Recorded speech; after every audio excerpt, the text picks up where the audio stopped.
On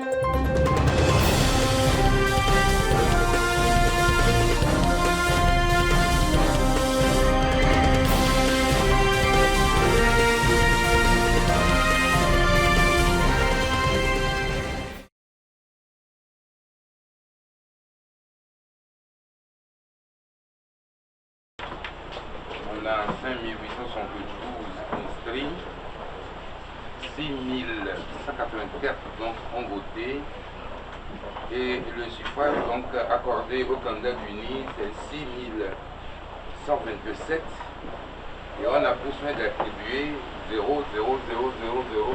mais à tous les candidats de l'opposition. Je pense que déjà donc sur là où donc le candidat unir donc totalise 6127. Bon, le MPDD a 1, Jean-Pierre Fabre bien sûr, a 1, le MCD.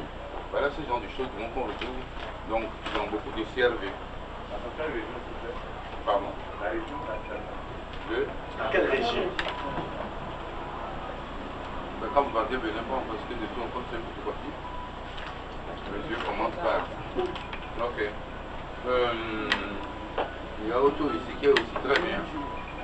Dans une autre localité, ça je vois, donc dans un CRV, le PC Oudani, Bordeaux numéro 1, il y a 308 inscrits.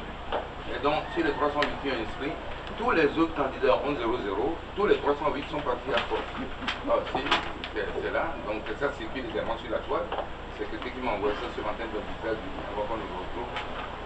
Et ça tellement, il y en a tellement qu'on doit se poser des questions, que même si nos propres délégués dans les bureaux de vote, s'ils ne sont pas classés, pourquoi de toute façon au moins ils n'ont pas apporté leur seule voix. Donc les 0,0, attribution 0,0, il y en a plein. Il y a également donc, des PV qu'on a reçus. Vous avez le nombre de délégués, mais il n'y a aucun chiffre. Le PV est vierge. Ça veut dire quoi? Ça veut dire que on a les vrais résultats ou les PV des vrais résultats sont ailleurs. Et donc on n'a pas voulu démontrer que les autres aient des copies. Donc je crois que cette chose mérite donc d'être relevée pour montrer donc l'ampleur de la faute. Je crois que dans son exposé, il a dit que l'imprimeur Toundé, qui est au Bénin, a imprimé des carnets de bulletins de vote où on a déjà voté donc pour les candidats. Ce genre de choses, ils ont fait pour les législatives.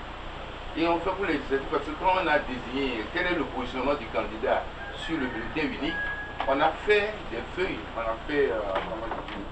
on a imprimé, si vous voulez, qu'on distribue pour montrer donc, aux électeurs quel est le positionnement donc, du candidat donc, sur la liste. Donc c'est imprimé. Et donc ce genre de choses, ils l'ont fait. Donc avec Toundé pour les législatives, ils ont refait également pour les présidentielles, mais de manière beaucoup plus industrielle, puisque au lieu de perdre son temps et de faire ceci, c'est arrivé, ça sort. On sait que c'est des bulletins pré-votés en faveur de fort, avant de toute façon de les livrer. Et vous verrez que sur ces bulletins-là, si on veut comparer l'encre indélébile officielle qu'on a mis de toute façon dans les urnes pour nous, dans les isoulas pour nous, de toute façon, il n'y a pas de concordance. Parce que ce qui est imprimé dans tout, ce n'est pas la même chose que quand tu prends le droit et que. Voilà. Donc c'est une chose dont nous amène, nous aussi aujourd'hui, à réclamer un décompte, bureau de vote, pas bureau de vote. Nous ne pouvons pas accepter cette victoire-là.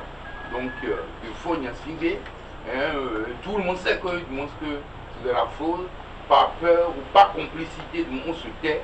Et je vois quand même que c'est l'avenir de la jeunesse, c'est notre avenir également qui en gros toute cette jeunesse-là est une caution pour nous, donc pour la stabilité, pour le développement du pays de demain. Voilà la raison pour laquelle nous avons estimé qu'il était nécessaire de partager ces informations avec vous et de vous informer également que nous nous alignons sur la position américaine en demandant un décompte bureau de vote par bureau de vote forcé qui n'a pas gagné notre élection.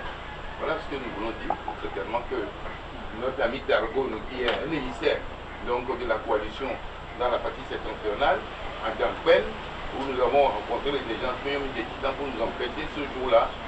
Si Monsieur Nkodio n'était pas là avec sa sagesse-là, je crois qu'en lui, il y aurait eu des affrontements meurtriers qui montent sur la route de Guénéto.